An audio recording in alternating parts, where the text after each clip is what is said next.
दलहरूको दाउपेच र लामो रस्साकसीपछि अन्ततः अमेरिकी सहयोग सम्बन्धी सम्झौता एमसीसी संसदमा अघि बढाइने। कान्तिपुर समाचारमा आज प्रधान न्यायाधीश विरुद्धको महाअभियोगबारे ठोस निर्णय नगरेको एमाले पर्ख र हेरको रणनीतिमा।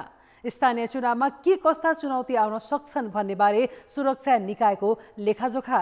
अनि अन्तर्राष्ट्रिय समाचारमा रुसलाई G7 राष्ट्रको चेतावनी र खेलकुदमा T20 अन्तर्राष्ट्रिय सिरिजमा नेपालको खराब ब्याटिङको श्रृङ्खला लगायतका समाचार पनि हामीसँग हुनेछ। नमस्कार, अब मुख्य समाचार। पर्सि बस्ने संसद बैठकमा एमसीसी टेबल गर्ने सरकारको तयारी। माओवादी केन्द्र र एकीकृत समाजवादी पनि एमसीसी अघि बढाउन तयार। सदनमा अवरोध नगर्न एमालेलाई आग्रह। एमालेले सांसदहरूलाई खाली कागजमा हस्ताक्षर गरायो। प्रधान न्यायाधीश महाअभियोग प्रकरणमा भने अनिर्णित। टुङ्गोमा पुग्ने जिम्मा शीर्ष नेतृत्वलाई। स्थानीय तह निर्वाचनका लागि रणनीति बनाउन सुरक्षा निकाय व्यस्त। तत्काल ठूला चुनौती नरहेको विश्लेषण। दलीय विवाद र खुला सीमाबाट हुन सक्ने जोखिमप्रति सचेत। युक्रेनमाथि आक्रमण गरे रुसले कडा आर्थिक प्रतिबन्ध भोग्नुपर्ने G7 राष्ट्रको चेतावनी। वार्ताको प्रस्तावमा क्रेमलिनले कुनै चासो नदिएको किएभको आरोप। र T20 अन्तर्राष्ट्रिय सिरिजको आफ्नो अन्तिम खेलमा नेपाल आयरल्यान्डसँग 16 रनले पराजित। खराब ब्याटिङ हारको कारण।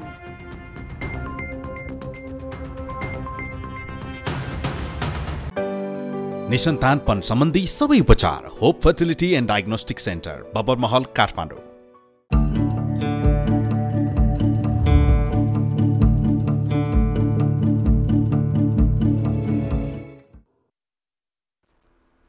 लामो रस्साकसी, दलीय खिचातानी र नेतृत्वको स्वार्थमा अल्झेको अमेरिकी अनुदान सम्झौता एमसीसीमा सहमति जुटाएर संसदबाट अघि बढाउन अन्ततः दलहरू एकमत भएका छन्। पर्सि 4 गते बस्ने संसद बैठकमा एमसीसी टेबल गर्ने तयारी छ। सभामुख अग्नि सापकोटाले आज बोलाएको सर्वदलीय बैठकमा सत्ता गठबन्धनमा आबद्ध दलहरूले आन्तरिक सहमति जुटाएर एमसीसीलाई संसदमा अगाडि बढाउन तयार भएका हुन्। दलीय सहमतिपछि संसदको कार्यव्यवस्था परामर्श समितिमा पनि सहमति खोजिनेछ। बुधबार बस्ने प्रतिनिधि सभा बैठकमा एमसीसी पेश गर्ने तयारी छ। एमसीसीमा चर्को विरोध गर्दै आएका सत्ता गठबन्धनका माओवादी केन्द्र र नेकपा एकीकृत समाजवादी तयारी भएपछि एमसीसी अघि बढ्ने भएको हो। छलफलको क्रममा एमसीसीको बारेमा पनि कुराहरू उठेका छन्।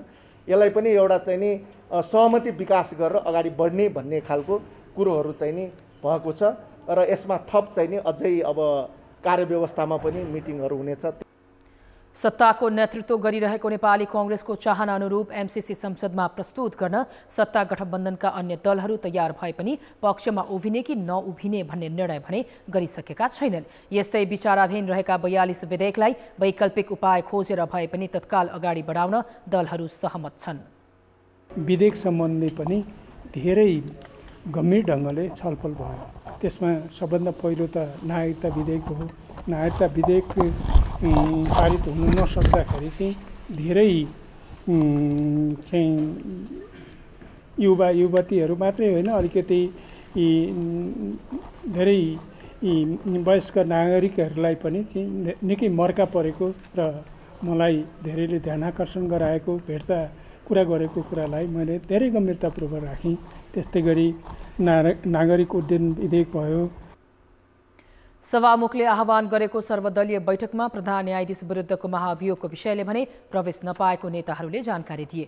प्रमुख प्रतिपक्षी नेकपा एमाले भने सर्वदलीय बैठक आज पनि बहिष्कार गर्यो। सर्वदलीय बैठकमा संसदको गतिरोध अन्त्य गर्न प्रमुख प्रतिपक्षी दल नेकपा एमालेलाई आग्रह गर्ने निर्णय पनि भएको छ। अब सर्वदलीय बैठक चाहिँ खास गरी हाम्रो सभामुखज्यूप्रतिको उहाँको भूमिका, उहाँको क्रियाकलाप, संवैधानिक र कानुनी जुन प्रश्नहरू छ ती प्रश्नहरू चाहिँ उहाँले पुरा गर्नु भएन र उहाँको जुन संवैधानिक ड्युटी हो त्यो पुरा गर्नु भएको छैन। एमसीसी संसदबाट अघि बढाउँदा के गर्ने भनेर एमालेले पनि निर्णय गरिसकेको छैन। राजनीतिमा कुनै अप्रत्याशित घटनाक्रम विकास नभए एमसीसी सम्झौता बुधबार बस्ने संसदको बैठकमै टेबल हुने लगभग निश्चित जस्तै भएको छ। तर यो सम्झौता पास गर्ने विषयमा सत्ता गठबन्धनमा एकमत हुन सकेको छैन। एमसीसीलाई संसदीय प्रक्रियामा लैजान दलहरूबीच साझा धारणा चाहिने भन्दै सभामुख अग्निप्रसाद सापकोटाले लामो समयदेखि अडान लिइरहेका थिए। अहिले उनले सर्वदलीय छलफल समेत गरेर सहमति जुटाउन दलहरूलाई आग्रह गरेका छन्। जसरी पनि संसदमा प्रवेश गराउन खोजिरहेको कांग्रेस सभामुखले प्रक्रिया पुर्याएर संसदमा टेबल गर्नेमा विश्वस्त देखिन्छ। त्यसको प्रक्रियाहरू, त्यसको चाहिँ सबै कुराहरू सभामुखले तयारी गरिराख्नु भएको होला। त्यो बमोजिम उहाँले सुनाउनुहुन्छ र त्यसलाई सर्वदलीय बैठकबाट अनुमोदन हुन्छ होला र त्यो अनुमोदन भएपछि पर्सि त्यसलाई चाहिँ टेबल विधिवत रूपमा संसद प्रतिनिधि सभामा चाहिँ टेबल गरिन्छ भन्ने मलाई लाग्छ। 4 गतेको संसदको बैठकमा एमसीसी सम्झौता टेबल हुन्छ। अब हामीसँग समयको धेरै चाप छ, त्यसले गर्दाखेरि संसदमा टेबल हुनुपर्छ, छलफल हुनुपर्छ र निष्कर्षमा पुग्नुपर्छ। 4 गते टेबल हुन्छ म भनिराखेको छु त। सत्ता साझेदार माओवादी केन्द्र र एकीकृत समाजवादी भने एमसीसीलाई सर्वदलीय सहमतिको खोजी गर्नुपर्ने अडानमा छ। प्रमुख प्रतिपक्षी दल एमाले भने सभामुखले एमसीसीलाई सदनमा पेश नगराएसम्म तटस्थ रहने स्पष्ट पारेको छ। यसको प्रक्रिया हुन्छ नि, त्यसकारणले हामीले सत्तापक्षलाई भनिरहेका छौँ कि यसको प्रक्रिया तिमीहरूले के गर्छौ, त्यो छिटो गर न। संसदमा ल्याउँछौ, ल्याऊ। संसदमा नेकपा एमाले के गर्ने हामी गर्छौँ। हामीले भनिरहेका छौँ एमसीसी पास गर्नको निम्ति त नेकपा एमालेको सङ्ख्या आवश्यक छैन नि, छ त। अनुदान सम्बन्धी हरेक सम्झौता संसदबाट पारित गराएर कार्यान्वयनमा लैजाने प्रवृत्ति मौलाए सरकारको कार्यकारी अधिकारलाई सङ्कुचित हुने माओवादीको दाबी छ कि सरकारले गर्यो त्यसकारणले पार्लियामेन्टले यसलाई अनुमोदन गरिदिनै पर्दछ भन्ने कुराहरू त हुँदैन, बन्धक हुँदैन नि त। त्यसकारणले पार्लियामेन्ट भनेको सबरेन हो, सार्वभौम हो। सार्वभौम संसदले इन्कार पनि गरिदिन सक्छ। प्रवेश विवादित भएको हुनाले प्रवेश गर्ने प्रक्रियामा यो चाहिँ नि राजनैतिक सहमति, दलहरू बीचको सहमति भयो भने मात्रै यसले प्रवेश पाउनुपर्छ, अन्यथा त्यसरी प्रवेश गर्नु हुँदैन भन्ने मान्यता हो। एमसीसीलाई तत्काल संसदबाट टुङ्ग्याउन सरकारको नेतृत्व गरिरहेको कांग्रेसले जोड दिए पनि माओवादी केन्द्र र एकीकृत समाजवादीको ध्यान सबै दलसँग सहमति जुटाउनेमै छ। यो अवस्थामा संसदमा एमसीसी प्रवेश गरे पनि त्यसपछिको प्रक्रिया कसरी अघि बढाउने भन्ने सवालमा दलहरू स्वयं विश्वस्त देखिँदैनन्। कान्तिपुर समाचारका लागि क्यामेरामा गोविन्द खत्री र विनोद कोजुका साथ दशरथ राई र सुबिन्द्र श्रेष्ठ, काठमाडौँ। सत्तापक्षले प्रधान न्यायाधीश विरुद्ध महाअभियोग दर्ता गरेपछि आक्रामक देखिएको प्रमुख प्रतिपक्षी नेकपा एमाले अबको रणनीति बनाउने जिम्मा नेतृत्वलाई दिएको छ। संसदीय दलको बैठकबाट टुङ्गो लगाउन नसकेको एमाले आफ्ना अधिकांश सांसदहरूलाई भने खाली कागजमा हस्ताक्षर गराएको छ। नयाँ बानेश्वर स्थित संसद भवनमा बसेको बैठकमा अध्यक्ष केपी शर्मा ओलीले स्थानीय चुनाव समयमै नगराउने षड्यन्त्र स्वरूप महाअभियोग प्रस्ताव आएको बताएका थिए। सत्ता गठबन्धन विरुद्ध एकजुट हुनुपर्नेमा उनको जोड थियो, तर महाअभियोगको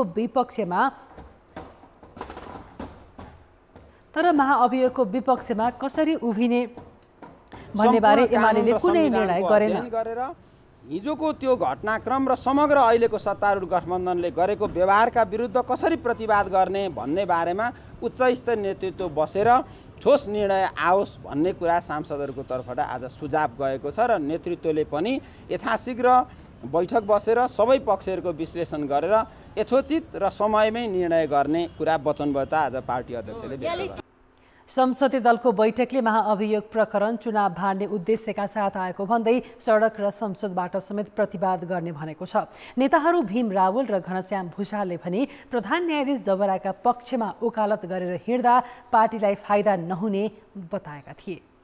खबरदार चुनाव रोकिएला, षड्यन्त्र होला भन्ने कुरामा हामी सजग रहौँ, तर अदालतलाई यो हालतमा पुर्याएका चोलेन्द्रलाई बोकेर चुनावमा गयौँ भने एकातिर त हामीले एमसीसी माथि छलफल पनि गरेका छैनौँ र यो राष्ट्रमाथि अनेक प्रश्न उठेको एमसीसीलाई हामीले जवाफ नदिइकन हामीले बोके जस्तो भइरहेको छ। अर्कोतिर चोलेन्द्र समेत पनि बोकेर चुनावको मुखमा हामी चुनावमा जान सकिँदैन। यो गाह्रो कुरा हो, राजनीतिक रूपले यो नगर्नुपर्ने कुरा हो भन्ने कुरा मैले राखेको छु। बैठकमा एमाले अधिकांश सांसदहरूलाई खाली कागजमा हस्ताक्षर गराएको छ। तर सांसदहरू रावल, भूषाल, झपर रावल, पवित्रा निरौला खरेल र दीपक प्रसाद भट्टले खाली कागजमा हस्ताक्षर गरेनन्। उनीहरूले कारण नखुलाएको भन्दै हस्ताक्षर गर्न अस्वीकार गरेका छन्। हस्ताक्षर नगर्ने 5 सांसद 10 बुँदे सहमति गरेर अन्तिम समयमा एमालेमै रहेका नेताहरू हुन्। एमालेकै कतिपय नेताहरूले काउन्टर महाअभियोगको चर्चा गरिरहँदा सङ्कलित हस्ताक्षरलाई अर्थपूर्ण रूपमा हेरिएको छ। जबरा विरुद्धको महाअभियोग पारित हुन अहिले कायम रहेका 275 सांसदको 2/3 बहुमत अर्थात् 182 मत आवश्यक पर्छ। सत्ता पक्षसँग 169 सङ्ख्या रहेको छ। एमालेसँग 98 जना सांसद छन्। 2/3 पुर्याउन सत्ता पक्षलाई प्रमुख प्रतिपक्ष नेकपा एमालेको समर्थन चाहिन्छ। एमसीसी संसदमा अघि बढ्दा कसरी जाने भन्नेमा पनि एमाले आज ठोस निर्णय गरेन। पर्ख र हेरको अवस्थामै देखिन्छ। सत्तारूढ गठबन्धनले न्यायिक विचलन, अनियमितता र भ्रष्टाचारको आरोपमा प्रधान न्यायाधीश सुरेन्द्र शमशेर जबरा विरुद्धको महाअभियोगको प्रस्ताव ल्याए पनि कतिपयले यसलाई राजनीतिक हिसाब किताबसँग जोडेका छन्। तर जबराको न्यायिक उतार चढाव भने सेवा प्रवेशसँगै विवादित देखिन्छ। सर्वोच्चको प्रधान न्यायाधीश बनेपछि उत्कर्षमा पुग्यो। जबराको न्यायालयमा आगमन र महाअभियोगसम्मको अवस्था कस्तो रह्यो त? प्रधान न्यायाधीश चोलन र शमशेर जबराको छवि सरकारी सेवा प्रवेशसँगै विवादित देखिन्छ। 2052 सालमा काठमाडौँ नगरको कानुन अधिकृत छँदा जबरा तत्कालीन न्यायाधीश सुरेन्द्र प्रसाद सिंह विरुद्ध परेको रिटमै विवादित बनेका थिए। पछि सिंह प्रधान न्यायाधीश भएपछि जबरा 2053 सालमा पुनरावेदन अदालतको अतिरिक्त न्यायाधीश नियुक्त भए। 2062 सालमा विशेष अदालतको न्यायाधीश हुँदा अख्तियार दुरुपयोग अनुसन्धान आयोगले दायर गरेका धेरै भ्रष्टाचार मुद्दामा उनले सफाई दिएका थिए, जसलाई पछि सर्वोच्च अदालतले पुनरावलोकन गर्दै गलत ठहर गरेको थियो। उनको विवादको श्रृङ्खला त्यतिमा रोकिएन। दामोदर शर्माले सर्वोच्चको नेतृत्व गरेका बेला 2071मा सर्वोच्चको न्यायाधीश नियुक्त भएका जबराले तल्लो अदालतले सार्वजनिक भनेको वीरगञ्ज स्थित छपकैया पोखरी पारिवारिक नाता पर्ने व्यक्तिको नाममा हुने गरी फैसला गरे। नेपाल ट्रस्टको जग्गा दाइजो भन्दै पूर्व राजा ज्ञानेन्द्र शाहकी छोरी प्रेरणाको नाममा गर्ने फैसलामा संलग्न रहे। पछि पुनरावलोकनबाट उक्त फैसला उल्टियो। यस्तै श्रीमती हत्या गरी जन्मकैद भोगिरहेका नेपाल प्रहरीका पूर्व डिआइजी रञ्जन कोइरालाको कैद घटाएर जबरा थप विवादित भए। फैसलाहरूबारे विवादित त थिए नै, जबरा राजनीतिक दलहरू बीच देखिएको विवादमा समेत आफ्नो स्वार्थ देखाउन थाले। संवैधानिक नियुक्तिमा मात्रै भाग लिएनन्, आफ्नो कोटाबाट आफन्तलाई मन्त्री समेत बनाएको आरोप खेप्नु पर्यो। सर्वोच्च आउँदाखेरि नि उहाँले चाहिँ मुख्य भनेर न्याय परिषदले पत्याएको थिएन, बिचबाट टपक्कै टिपेर ल्याएको थियो। त्यस कारण उहाँ थ्रु आउट नै कन्ट्रोभर्सियल फिगर बन्नुभयो। अर्को कुरो के भने तपाईँको अहिले बारको 17 र आज महाभियोगमा 21 हेर्नुहोस् त, त्यसमा कस्तो घृणित तल्लो स्तरको छ, भ्रष्टाचार, बिचौलिया आदि छ नि। अनि आफैले मुद्दाहरू लगाएर त्यो पेशीमा नराखेको त्यत्रो पदमा त्यस्तो विवाद मान्छे पुगेर आज यो देश यस्तो अप्ठ्यारोमा परिरहेछ। महत्त्वाकांक्षाले घेरिएका जबरा त्यसपछि भने नेपाल बार एसोसिएसन र सहकर्मी न्यायाधीशहरूबाटै बहिष्कृत हुन पुगे। आइतबार त महाभियोग नै दर्ता भयो। महाअभियोग लागेसँगै तत्कालका लागि उनको अधिकार खोसिएको छ, तर प्रक्रिया पुरा हुन भने लामै समय लाग्ने देखिन्छ। र महाभियोग सिफारिस समितिले प्रतिवेदन पेश गरिसकेपछि हाउसमा छलफल भएर अनि यो मतदानको प्रक्रियाबाट जान्छ र 2/3 मतदानबाट यो चाहिँ निर्णय हुने हाम्रो प्रावधान छ। गम्भीर प्रकृतिका आरोप लगाएर महाअभियोग नै दर्ता भएपछि जबरा थप सङ्कटमा छन्। यस्तो अवस्थामा उनीमाथि उठेका सबै प्रश्नको छानबिन होला त? यो महाभियोग भनेको पोलिटिकल गेम हो, लेखिन्छ संविधानमा, खेल राजनीतिले गर्छ। फेरि हाम्रो जस्तो एकदम डर्टी पोलिटिक्स भन्छ नि, फोहोरी खेल भएको देशमा त झनै महापोलिटिक्स हुन नै भयो तपाईँको। अब ल्याउनेले त ल्याइदिए, 98 जना ल्याइदिए उनीहरूले के भन्यो भनेदेखि यो देशको चोलेन्ज समस्याहरूलाई प्रधानमन्त्रीमा राख्नु भएन, यिनले अझ सखाप गर्छन्, त्यसले गर्दा हामी पर्ख्यौँ 5-6 महिना छोडेनन्, अब यिनीहरूलाई महाभियोग लगाउनु पर्यो भनेर ल्याइदिए। उनीहरूको अब हात मात्यो, काम सिद्धियो। अब सभामुखको बलमा छ, कोर्ट चाहिँ नि कोर्टमा छ बल। प्रधान न्यायाधीश जबराका गतिविधि र उनी विरुद्ध भएको आन्दोलनका कारण यति बेला न्याय क्षेत्र अस्तव्यस्त छ। त्यसैले महाअभियोगको प्रक्रियालाई छिटो टुङ्गोमा पुर्याएर न्यायालयको अन्यल अन्त्य गर्नु आवश्यक छ। कान्तिपुर समाचारका लागि क्यामेरामा सञ्जय लुइटेल र गोविन्द खत्रीका साथ दीपक आचार्य, काठमाडौँ। अब जनताको आवाज हामीले 7 प्रदेशमा सोधेका छौं। प्रधान न्यायाधीशको महाअभियोग प्रस्तावलाई कसरी हेर्नु भएको छ? जनताको आवाज न्याय क्षेत्रलाई के भन्छ अघि बढ्नलाई एउटा बाटो चाहिँ मार्ग प्रशस्त गरेको चाहिँ मलाई लाग्छ। न्याय क्षेत्र नै तनावग्रस्त थियो, त्यो तनाव चाहिँ खुल्नेवाला छ। उहाँहरूलाई चाहिँ कानुनको दायरामा ल्याउन सक्यो, कानुनले नै बाँध्न सक्यो भने आगामी दिनमा अन्य प्रधान न्यायाधीशहरूलाई चाहिँ महाअभियोग लाग्नु पर्दैन। न्यायालयमा रहेको व्यतिथि भ्रष्टाचार अन्त्य हुन्छ भने हामीले विश्वास लिएका छौँ। विवाद भएको हुनाले अदालतले राम्रोसँग कार्य सम्पादन गर्न सकेको छैन। उहाँ पटक पटक विवादमा आउनुभयो, उहाँले चाहिँ कहीँ पनि कतिले राम्रो काम गर्नु भएन। महाअभियोगको प्रस्ताव लागेको छ, यो चाहिँ एकदमै ठिक होइन। बारम्बार यसरी न्यायालयहरूमा गरिने कार्य असाध्यै दुःखदायी कुरा हो। न्यायालय भनेको स्वतन्त्र हुनुपर्छ। न्यायालयमाथिको यो ठाडो हस्तक्षेप हो। यो नितान्त नियोजित आकस्मिक र षड्यन्त्रमूलक ढङ्गबाट स्थानीय चुनावको जुन घोषणा भइरहेको छ, यो स्थानीय चुनावको विरुद्ध लागेको हो कि भन्ने अहिले हामीहरूले बुझिरहेका छौँ। यो अभियोग जुन लगाएको छ त्यो पहिल्यै लगायो हुन्थ्यो। वाकैमा उहाँ दोषी हुनुहुन्छ भने उचित कारबाही गरी जनतामा कानुनको अनुभूति गराउनु। सरकारलाई चाहिँ कसरी दिगो बनाउने, 6 महिना 1 साल निर्वाचनै नगराउने षड्यन्त्रको रूपमा हामी बुझिरहेछौँ। आफूलाई चाहिँ पाइक पर्ने खालको चाहिँ किसिमले न्यायालयलाई प्रयोग गर्ने, न्यायपालिका कार्यपालिका व्यवस्थापिकालाई विवादमा ल्याउने एक किसिमको यो एउटा षड्यन्त्र पनि हो। चुनाव सार्नको लागि गरिएको यो षड्यन्त्र जस्तो लाग्यो। यो आफ्नो यो गठबन्धन सरकार सत्ता टिकाउनको लागि षड्यन्त्र हो।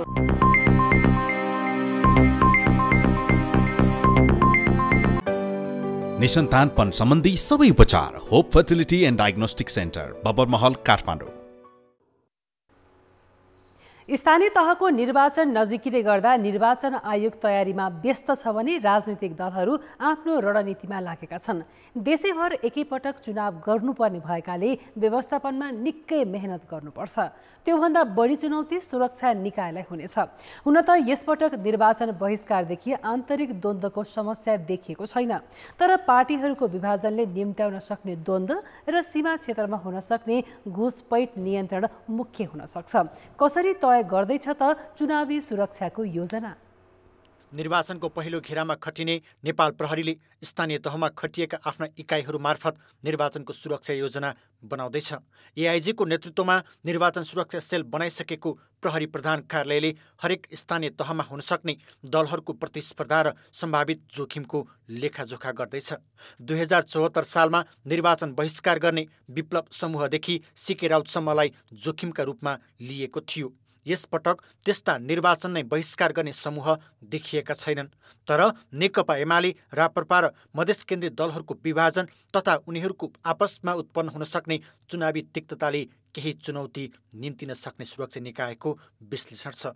करिब 75,000 आफ्नो जनशक्ति र 1 लाख म्यादी खटाउने गरी प्रहरीले योजना तयार पारिरहेको छ। कुनै राजनीतिक दलले चुनावै बहिष्कार गर्ने स्ट्राटेजी नबनाउन्जेलसम्म त्यस्ता किसिमका हिंसात्मक अथवा ध्वंसात्मक अथवा अन्य शान्ति सुरक्षालाई असर नै पुर्याउने किसिमका गतिविधि हुने अवस्था चाहिँ यो पटकको चुनावमा अहिलेसम्म देखिएको छैन।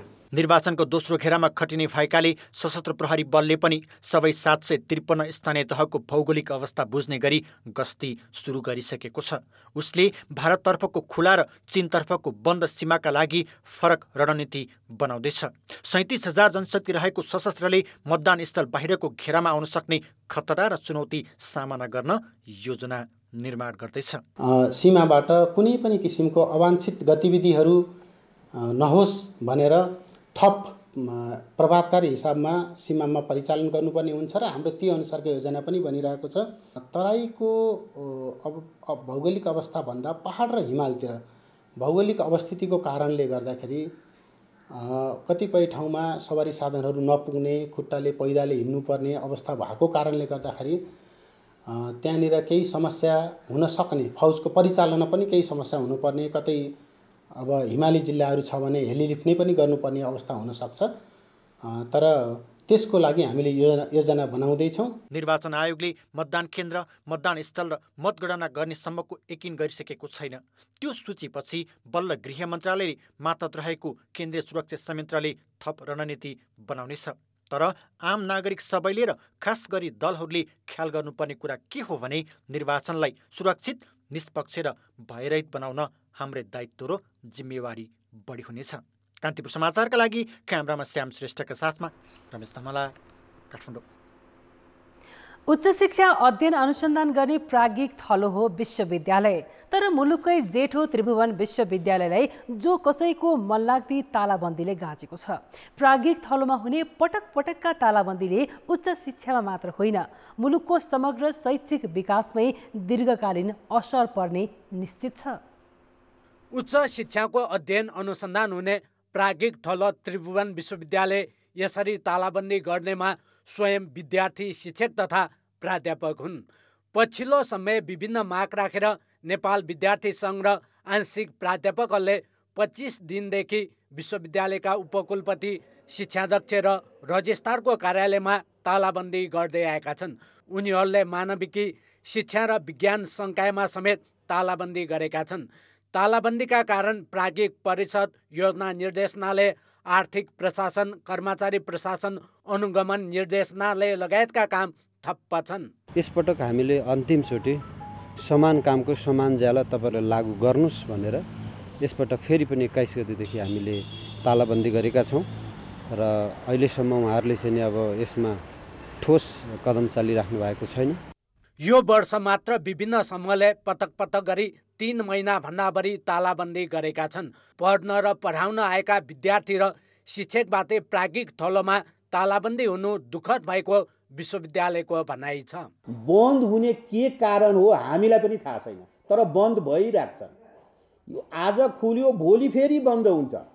अर्को कुनै विद्यार्थी सङ्गठन या शिक्षक सङ्गठन या बाहिरकै कुनै सङ्गठनले कुनै निहुमा आएर यहाँ बन्द गर्छन्। त्यसैले भयो के भन्दाखेरि मैले तपाईँलाई एउटा कुरा भन्नुपर्ने हो भने वास्तविक जुन रूपमा युनिभर्सिटीको अलिकति प्रशासन हुनुपर्ने हो, जुन रूपमा युनिभर्सिटीको सेक्युरिटी प्लान हुनुपर्ने हो, जुन रूपमा युनिभर्सिटीको अनुशासन, टिचरको अनुशासन, विद्यार्थीको अनुशासन हुनुपर्ने हो, त्यो रूपमा मैले युनिभर्सिटीलाई देखेको होइन। विश्वविद्यालयमै यसरी बन्द गर्नु चाहिँ विद्यार्थीको भविष्यमा यो पढाइमा ह्याम्पर गर्नु चाहिँ राम्रो हो जस्तो लाग्दैन, किनकि यसले पढाइमा ह्याम्पर हुन्छ नि त। त्यसैले यो बन्द पटक पटक बन्द गर्नु चाहिँ राम्रो हो जस्तो चाहिँ लाग्दैन। यो विश्वविद्यालयमा ताला लगाउने कामहरू सदाको लागि किन अन्त गर्नुपर्छ भन्दाखेरि यसले हाम्रो समग्र देशको शिक्षाको क्वालिटी नभइसकेपछि यसको असर हरेक क्षेत्रमा चाहिँ किन हुने गरेको कारणले गर्दाखेरि पनि यसमा नेपाल सरकार र विश्वविद्यालय र सम्बन्धित अरू निकायहरू पनि बसेर यसलाई चाहिँ सदाको लागि यो अन्त गर्नुपर्छ।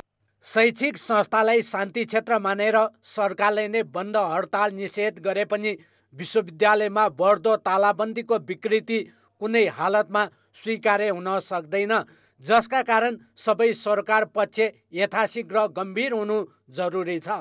प्राज्ञिक थलो विश्वविद्यालयमा पटक पटक हुँदै तालाबन्दीले मुलुकको समग्र उच्च शिक्षामै गम्भीर असर परेको छ। प्राज्ञिक थलोमा हुने यस्ता तालाबन्दी सदाका लागि अन्त्य गर्नु जरुरी छ। कान्तिपुर समाचारका लागि क्यामेरामा रूपक कोइरालाका साथ नारायण किलम्बु, काठमाडौँ। अब जनमतको अन्तिम परिणाम। जनमतमा हिजो हाम्रो प्रश्न थियो, व्यावसायिक रूपमा नियमित रेल सञ्चालनका लागि के गर्नु पर्ला? ए, स्पष्ट कानुनको निर्माण, बी, पर्याप्त जनशक्ति, र सी, पूर्वाधार विस्तार। जनमतको अन्तिम परिणाम यस्तो छ। ए, स्पष्ट कानुनको निर्माणमा 29%, बी, पर्याप्त जनशक्तिमा 18% र सी, पूर्वाधार विस्तारमा 53% मत प्राप्त भएको छ। अब आजको प्रश्न। जनमत प्राज्ञिक थलो त्रिभुवन विश्वविद्यालयमै पटक पटक तालाबन्दी गर्नुलाई के भन्ने? ए, राजनीतिक दाउपेच, बी, गलत अभ्यास, र सी, बेथिति सुधारको प्रयास। जनमतको अन्तिम परिणाम भोलि साँझ 8 बजेको कान्तिपुर समाचारमा प्रसारण गर्नेछौँ। कृपया न्युज स्पेस AB वा सी टाइप गरी 34001 SMS गरी आफ्नो मत व्यक्त गर्नुहोला।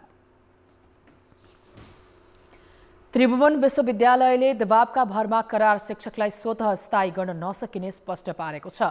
आंशिक प्राध्यापकहरूले विभिन्न माग राखेर तालाबन्दी गरी आन्दोलनमा उत्रिरहेका बेला विश्वविद्यालयले परम्परालाई स्वीकार गर्न नसकिने स्पष्ट पारेको हो। विश्वविद्यालयले आज प्रेस विज्ञप्ति जारी गरी अनावश्यक र असान्दर्भिक माग राखेर तालाबन्दी गर्नुको पछाडि गम्भीर आशंका सृजना भएको जनाएको छ। विज्ञप्तिमा तालाबन्दी खुलाउने प्रयास गर्न प्रधानमन्त्री तथा शिक्षा मन्त्री समक्ष विशेष आग्रह गरिएको छ। संघीयता कार्यान्वयनसँगै गठन भएको बागमती प्रदेशमा 4 वर्षमा 3वटा सरकार फेरिएका छन्। प्रदेशको स्थायी राजधानी तोक्ने र नामाकरण बाहेक अरू उपलब्धिमूलक काम भने हुन सकेको छैन। बरु 7वटा मन्त्रालयलाई पटक पटक टुक्र्याएर 14 पुर्याइएको छ। बागमती प्रदेशको पहिलो मुख्यमन्त्री डोरमणी पौडेलले 3 वर्षीय कार्यकालमा अविश्वासको प्रस्तावकै सामना गरे। पार्टीभित्रको गुट व्यवस्थापनका लागि उनले नेता अष्टलक्ष्मी साक्यलाई मुख्यमन्त्री बनाएर आफूले सत्ता छाडे। मुख्यमन्त्री अष्टलक्ष्मी साक्यको 70 दिने कार्यकालमा 7वटा मन्त्रालय फुटाएर 8वटा पुर्याइयो। उनकै पालामा 4 जना राज्य मन्त्री थपिए। संसदमा अविश्वासको प्रस्ताव दर्ता भएपछि उनले राजीनामा दिइन्। त्यसपछि कांग्रेस र माओवादीको समर्थनमा नेकपा समाजवादीका नेता राजेन्द्र पाण्डे मुख्यमन्त्री बने। मुख्यमन्त्री पाण्डेले गठबन्धन सरकार जगाउन 8 मन्त्रालय फुटाएर 14वटा पुर्याएका छन्। उनले 14 मन्त्री र 4 राज्य मन्त्री नियुक्त गरे। जनसाधारणको लागि चाहिँ के गरेको पाइँदैन, खालि आफ्नो पार्टीगत हिसाबले मात्रै सम्पूर्ण कार्य गरेको चाहिँ देखिन्छ। 4 वर्षे कार्यकालमा 3टा सरकारहरू चाहिँ परिवर्तन भए। तिनीहरूले चाहिँ आफ्नो नेता व्यवस्थापन गर्ने कुराहरूमा मात्रै केन्द्रित भएको पाइन्छ। प्रदेशसभाले 4 वर्षमा जम्मा 61वटा कानुन निर्माण गरेको छ। 3 वर्षमा 59वटा ऐन बनेका थिए। 1 वर्ष यता कानुन निर्माणमा प्रगति नै भएको छैन। सरकारले सदनलाई उपयोग नै गर्न सकेको देखिँदैन।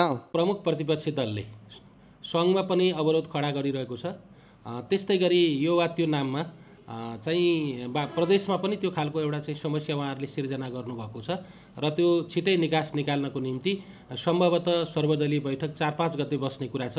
सरकार गठन भएको 4 वर्षमा पनि प्रदेश सरकारका स्थायी भौतिक संरचनाहरू तयार हुन सकेका छैनन्। प्रदेशले आफ्नो नाम र राजधानी चाहिँ बेलैमै टुङ्ग्यायो, त्यो सकारात्मक पक्ष हो। तर नाम र राजधानी टुङ्ग्याइकन पनि राजधानीमा चाहिँ अहिलेसम्म प्रदेशको लागि आवश्यक पर्ने पूर्वाधारहरू तयार पार्न नसकेको चाहिँ यसको कमजोर पक्ष हो जस्तो मलाई लाग्छ। संघीयता कार्यान्वयन भएसँगै स्थापना भएको प्रदेश सरकारले 4 वर्षीय कार्यकालमा सर्वसाधारणको चित्त बुझ्ने गरी लोकप्रिय काम गर्न सकेन। केन्द्रीय सरकारकै अधीनस्थ देखिएको प्रदेश सरकारले आफ्नो अस्तित्व देखाउन नसकेको प्रदेशवासीको बुझाइ छ। कान्तिपुर समाचारका लागि बालकृष्ण अधिकारी, हेटौँडा, मकवानपुर। 1 महिना अघि कोभिड परीक्षण गर्दा 56.8% सम्ममा संक्रमण देखिएकोमा अहिले संक्रमण दर 7.6%मा झरेको छ। पछिल्लो 24 घण्टामा 6279 जनाको PCR परीक्षण गर्दा 482 जनामा अर्थात् 7.6%मा संक्रमण पुष्टि भएको हो। 2417 जनाको एन्टिजेन परीक्षण गर्दा भने 265 अर्थात् करिब 11%मा संक्रमण देखिएको छ। अहिले देशभर 178 जनाको आइसियु र 34 जनाको भेन्टिलेटरमा उपचार भइरहेको छ। तेस्रो लहरको संक्रमण कम हुँदै गएसँगै संक्रमितहरू अस्पताल घट्दै गएको छ। भर्नाको रेसियो पनि घटाएको छ। डेथ चाहिँ एक किसिमले कन्स्टेन्टै छ भन्ने पनि हुन्छ। कोभिड भएर अस्पतालमा भर्ना हुने धेरैजसो दीर्घरोग भएकाहरू छन्। दीर्घरोग भएकाहरू कतिपय त लामो समयसम्म अस्पताल बस्नु परेको छ। पहिलेदेखि अलि बिरामी नै हुनुहुन्थ्यो, समस्या नै थियो। पछि यहाँ ल्याएको कोरोना देखाइदियो। कोरोना देखाएपछि यहाँ भर्ना गरे पनि 10-12 दिन भइसक्यो। समस्या 5 महिनादेखि उपचार गरिरहेको थियो। अनि उपचार गराउन आउँदाखेरि भयो कि के भयो थाहा भएन। कोभिड त्यस कारण देखियो। कोरोना संक्रमणकै कारण आज 8 जनाले ज्यान गुमाएका छन् भने 2319 जना संक्रमण मुक्त भएका छन्। देशभर सक्रिय संक्रमितको संख्या 20,739 रहेको छ। आर्थिक र अन्तर्राष्ट्रिय समाचार बाँकी नै छन्, त्यसअघि ब्रेक। निसन्तानपन सम्बन्धी सबै उपचार Hope Fertility and Diagnostic Centre, Babarmahal, Kathmandu. अर्थ र विकास। नेपालमा पछिल्लो 7 महिनामा उद्योगमा लगानी गर्न चाहने स्वदेशी तथा विदेशी लगानीकर्ता बढेका छन्। उद्योग विभागका अनुसार यो 7 महिनामा 179 उद्योगले 2 खर्ब 5 अर्ब रुपैयाँ भन्दा बढी लगानीको स्वीकृति माग गरेका छन्, जुन गत वर्षको तुलनामा 150%ले बढी हो। गत वर्ष 119 उद्योगले 82 अर्ब रुपैयाँ लगानी गर्न प्रस्ताव गरेका थिए। हाम्रो औद्योगिक व्यवसाय ऐनले, विदेशी लगानी तथा प्रविधि हस्तान्तरण ऐनले र सरकारका अरू कार्यक्रमहरूमा पनि यो लगानीलाई आकर्षण गर्ने धेरै नीतिगत र अरू सहुलियतका कुराहरू सरकारले घोषणा गरेको छ। यो वर्ष चाहिँ हामीले यो 30 अर्बभन्दा बढीको विदेशी लगानीको प्रतिबद्धता अथवा त्यो बराबरको विदेशी लगानी हामीले स्वीकृत गरिसकेको अवस्था छ। यसरी हेर्दा गत वर्षको भन्दा यो वर्ष अलिकति यो उद्योग दर्ता, लगानीको प्रतिबद्धता र विदेशी लगानीको हिसाबले पनि अलिकति सकारात्मक चाहिँ देखिया छ। वैदेशिक लगानीको प्रतिबद्धता पनि 25% बढेको छ। यो अवधिमा करिब 31 अर्ब 10 करोडको लगानी प्रतिबद्धता आएको छ। सबैभन्दा बढी लगानी प्रतिबद्धता सेवामूलक होटल, रेस्टुरेन्ट लगायत उद्योगमा छ। त्यस्तै ऊर्जा, पूर्वाधार, पर्यटन, कृषि तथा वन पैदावार र सूचना प्रविधिमा लगानी आएको छ। विश्व समुदायसँग प्रत्यक्ष जोडिएको नागरिक उड्डयन प्राधिकरणमा आज 2 जना महानिर्देशक एकैपटक कार्यालय पुगेपछि स्थिति केही असहज बन्यो। सरकारले प्राधिकरणका महानिर्देशक राजकुमार छेत्रीलाई 58 वर्ष उमेर हदका कारण देखाउँदै पुस 25 देखि अनिवार्य अवकाशमा पठाएर प्रदीप अधिकारीलाई नियुक्त गरेको थियो। तर आफ्नो 4 वर्षे कार्यकाल पूरा नभएकाले पूरै अवधि काम गर्न पाउनुपर्ने माग गर्दै छेत्री सर्वोच्च अदालत गएका थिए। अदालतले छेत्रीलाई अवकाश दिने निर्णय कार्यान्वयन नगर्न सरकारका नाममा अल्पकालीन अन्तरिम आदेश दिएपछि उनी आज कार्यालय पुगेका हुन्। सुन्नुहोस् है, हाजिर गर्छु र छलफल गर्छु, साथीभाइहरूसँग भेट्छु भनेर आएको हो। हाजिरको मैले कुरा गरिहालेँ, छलफल राम्रो भयो, छलफल राम्रो भयो। हाजिरको लागि चाहिँ हाम्रो कानुनको साथीहरूले अलिकति एउटा चाहिँ व्याख्या चाहिन्छ भन्नुभयो। म मेरो वकिल साहबसित कुरा गर्छु, उहाँले जे सल्लाह दिनुहुन्छ त्यही। यता सरकारले नियुक्त गरेका महानिर्देशक अधिकारी भने अदालतको पूर्ण फैसला नआएसम्म र छेत्रीलाई स्पष्ट महानिर्देशकमा नतोकिएसम्म आफू पदमा कायमै रहेको तर्क गर्दछन्। उहाँ अवकाश भएको चिठी देखियो, अब हामीले पेन्सन पट्टा बनाइदिउँला, उहाँको फरफारा गरिएला, त्यो नगर्नु, उहाँको मुद्दा नगरेसम्म छ। त्यसपछि उहाँलाई पेन्सन पट्टा बनाउने, उहाँको उपदान के गर्ने हो, अवकाश पछिको क्रियाकलापहरू बन्द गर्नु भनेको 58 वर्षमा अवकाश दिनुहुन्न भने पनि स्टे हुन्छ। विधिको शासन त मान्नै पर्यो, रुल अफ ल त मान्नै पर्यो नि। म पनि विधिसम्मत ढङ्गले कोही मान्छे नियुक्त हुन्छ, विधिसङ्गत ढङ्गले मान्छे बर्खास्त हुन्छ। दुवैजना महानिर्देशक कार्यालय पुगे पनि सौहार्दपूर्ण रूपमा केही बेर छलफल गरी छेत्री बाहिरिए। उनले कानुन व्यवसायीसँग छलफल गर्ने बताएका छन्। सर्वोच्च अदालतले दुवै पक्षलाई छलफलका लागि फागुन 9 गते बोलाएको छ। खेलकुद समाचार। कान्तिपुर खेलकुद समाचारमा स्वागत छ। 4 देश सम्मिलित T20 सिरिजको अन्तिम खेलमा नेपाल आयरल्यान्डसँग 16 रनले पराजित भएको छ। उत्कृष्ट बोलिङ गरे पनि ब्याटिङ फितलो हुँदा नेपाल पराजित भएको हो। टस हारेर पहिले ब्याटिङ थालेको आयरल्यान्ड नेपालले उत्कृष्ट बोलिङ गरेपछि निर्धारित 20 ओभरमा सबै विकेट गुमाएर मात्र 127 रनमा समेटियो। आयरल्यान्डका कुनै पनि ब्याट्सम्यानले खुलेर खेल्न पाएनन्। पहिलो ओभरको चौथो बलमा कमल सिंह ऐरीले पौल स्टर्लिङलाई मात्र 2 रनमा आउट गर्दै नेपालको खाता खोले। सिरिजको 2 खेलपछि मौका पाएका अविनाश बोहराले कप्तान तथा ओपनर एन्डी बिलबर्नीलाई तेस्रो ओभरको समाप्तिमा आउट गरे भने 4.5 ओभरमा जितेन्द्र बुखियाले महत्त्वपूर्ण खेलाडी ग्यारेथ डेलिनीलाई कट एन्ड बोल्ड आउट गरेपछि आयरल्यान्डको पारी धर्मराएको थियो। त्यसपछि आएका कर्टिस क्याम्पर, सेन गेटकेट, लोकन टकर र सिम सिंह दिपेन्द्र सिंह ऐरीको घातक बोलिङको शिकार बने। उनले 4 ओभर बोलिङ गर्दा मात्र 21 रन खर्चिएर 4 विकेट लिएका हुन्। कुनै पनि नेपाली खेलाडीले T20 अन्तर्राष्ट्रियमा गरेको यो अहिलेसम्मकै उत्कृष्ट बोलिङ हो। दिपेन्द्रले 3 क्याच र 1 रनआउट पनि गरेका थिए। कप्तान सन्दीप लामिछानेले जर्ज डक्लेरेलको विकेट लिएर 50औं T20 अन्तर्राष्ट्रिय विकेट पुरा गरे। सन्दीप T20 अन्तर्राष्ट्रियमा नेपालबाट 50 विकेट पुरा गर्ने पहिलो खेलाडी बनेका छन्। अविनाश बोहराले 2 तथा जितेन्द्र, सन्दीप र कमलको नाममा 1-1 विकेट रह्यो। जवाबमा उत्रिएको नेपालले पनि गतिलो ब्याटिङ गर्न सकेन। यदि नेपालले 13.3 ओभरमा आयरल्यान्डले दिएको लक्ष्य पुरा गरेको भए सिरिज जित्ने थियो। तर नेपालका कुनै पनि खेलाडी बीच गतिलो साझेदारी हुन सकेन। फितलो ब्याटिङका कारण नेपालले निर्धारित 20 ओभरमा 9 विकेटको क्षतिमा मात्र 110 रन बनाउन सक्यो। नेपालका लागि दिपेन्द्रले बनाएको 28 रन नै सर्वाधिक रह्यो। नेपाललाई कम रनमा रोक्न मार्क अडायर, सिमी सिंह, बेरी मक्राथी र एन्डी म्याक बेर्नीले समान 2 विकेट लिए। हारका बावजुद अलराउन्ड प्रदर्शन गरेका Dipendra man of the match चुनिए। नेपालले पहिलो खेलमा ओमानलाई 6 विकेटले हराएको थियो। दोस्रो खेलमा युएईसँग 25 रनले पराजित भएको थियो। यो सँगै नेपालको आइसिसी T20 विश्वकप ग्लोबल चरणको तयारी पूरा भएको छ। नेपालले चरणको पहिलो खेल फागुन 6 गते घरेलु टोली ओमानसँग खेल्नेछ। फाइनलमा पुग्न सके नेपाल 2014 पछि पहिलो पटक T20 विश्वकपका लागि छनौट हुनेछ। नेपालमा अब ह्यान्डबलको अन्तर्राष्ट्रिय प्रतियोगिता गर्न सकिने भएको छ। पोखरा रङ्गशालाको ह्यान्डबल कोर्टमा आउटडोर म्याट बिछ्याएसँगै अन्तर्राष्ट्रिय मान्यता प्राप्त कोर्ट निर्माण भएको हो। ह्यान्डबलको अन्तर्राष्ट्रिय मान्यता प्राप्त कोर्ट तयार भएपछि खेलाडीहरू पनि उत्साहित छन्। अन्तर्राष्ट्रिय ह्यान्डबल सङ्घको सहयोगमा आउटडोर म्याट बिछ्याइएपछि नेपालकै पहिलो तथा अन्तर्राष्ट्रिय स्तरको ह्यान्डबल कोर्ट पोखरा रङ्गशालामा बनेको छ। अब नेपालले अन्तर्राष्ट्रिय मान्यताका प्रतियोगिता आयोजना गर्न सक्नेछ। 8 वर्ष अघि निर्माण गरिएको ह्यान्डबल कोर्टमा कहिले माटो तथा कहिले ग्राभेल बिछ्याएर खेल खेलाइन्थ्यो। आउटडोर म्याट राखेपछि कोर्टको स्वरूप फेरिएको छ भने खेलाडीहरूले अभ्यासमा सहज महसुस गरेका छन्। यसले गर्दा अलि धेरै नै सपोर्ट चाहिँ गर्छ हाम्रो अब गेमको लागि। यसको लागि अब हामी वैदेशिक ट्रेनिङमै जानुपर्छ भन्ने नि छैन। अब पहिला पो हाम्रो अब यहाँ माटो ग्राउन्ड, सिमेन्टेड ग्राउन्ड, इन्डोर कतै पनि थिएन ट्रेनिङको लागि। अब यो म्याट आएको हुनाले अब हामीले सबै नेसनल टिमको ट्रेनिङ यही ग्राउन्डमा गर्न नि सक्छौँ। आइएचएफले 22 लाख रुपियाँ पर्ने म्याट 2 हप्ता अघि फ्रान्सबाट पठाएको हो। यो म्याट 30 वर्षसम्म प्रयोग गर्न सकिनेछ। आउटडोर म्याटमा अभ्यास गर्दा खेलाडीको खेल कौशलतामा निखार आउने र अन्तर्राष्ट्रिय प्रतिस्पर्धामा सहयोग पुग्ने अपेक्षा ह्यान्डबल सङ्घको छ। माटोमा गम प्रयोग गर्न पाउँदाखेरि अन्तर्राष्ट्रिय टुर्नामेन्टमा पनि हाम्रो खेलाडीहरूले राम्रोसँग बल पास गर्न नसक्ने, त्यसले गर्दा पनि हाम्रो नतिजामा धेरै फरक हुने थियो। र यो कोर्ट आइसकेपछि हाम्रो पक्कै पनि हाम्रो खेलाडीहरूको जुन कौशल्य क्षमता छ, खेलमा प्रदर्शन गर्ने जुन स्किल छ, त्यसको चाहिँ अवश्य पनि बढ्नेछ।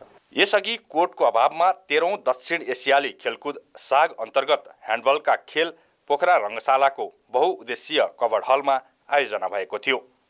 आउटडोर म्याट आएसँगै तत्काल अन्डर 19 को अन्तर्राष्ट्रिय प्रतियोगिता पोखरामा गराउने तयारी सङ्घको छ। कुनै पनि खेल आयोजना गर्नको लागि हामीलाई आवश्यक पनि जति पनि पूर्वाधारहरू छन् ती सम्पूर्ण लगभग तयार भइसकेको छ। अब निकट भविष्यमा नै हामी बीच ह्यान्डबलको लागि त्यसको तयारीको लागि पनि अगाडि बढ्दैछौँ। आउटडोर म्याट सहितको ह्यान्डबल कोर्ट दक्षिण एसियामा पाकिस्तानमा मात्रै छ। त्यसैले नेपालमा निर्माण भएको यो कोर्ट दक्षिण एसियाली खेलकुदकै लागि फलदायी साबित हुन सक्नेछ। आउटडोर कोर्ट निर्माण गरिए पनि ह्यान्डबलका दक्ष प्रशिक्षकको भने अभाव छ।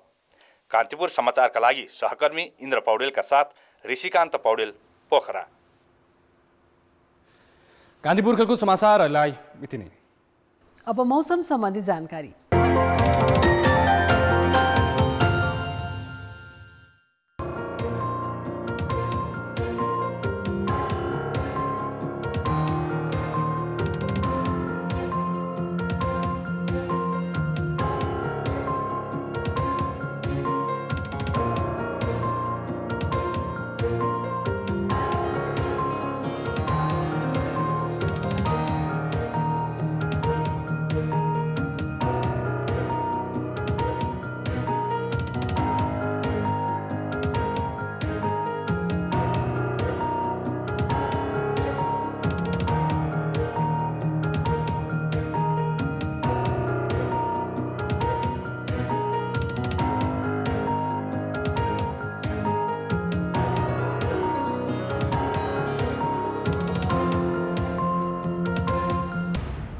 कान्तिपुर समाचार अहिलेलाई सकियो। कान्तिपुर टेलिभिजन हेर्दै गर्नुहोला। नमस्ते।